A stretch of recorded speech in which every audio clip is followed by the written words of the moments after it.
আসসালামু আলাইকুম। পৃথিবীতে কোনো নারী সুখে নেই। এরা আজাইরা পেন নিয়ে থাকে সারাটা দিন।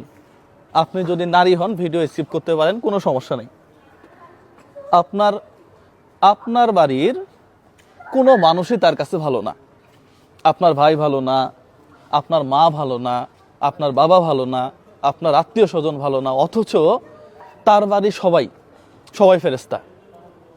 এই যে একটা পেন, এই নারী অযথাই পেন টানে। বিশ্বাস করেন, প্রত্যেকটা নারীরই একই সমস্যা। কিন্তু একটু মাইন্ডটাকে যদি চেঞ্জ করা যায় যে সমস্যা কোথায়, তার বাড়ি আমার বাড়ি সব লোক তো একই, আমারই তো, আমার ফ্যামিলিরই তো, তাহলে এই ধরনের ঝামেলাটুকু আর থাকে না। কিন্তু নারীর যে কোথায় সমস্যা, নারী এটা নিজেও বোঝে না। সবসময় সে জেলাসির মধ্যে থাকে। কোনো নারী এই পৃথিবীতে সুখী না। শুধুমাত্র তার শাশুড়ি খারাপ, তার শ্বশুর খারাপ, তার আপনার ভাই খারাপ, এই জন্য। এটাই বাস্তবতা।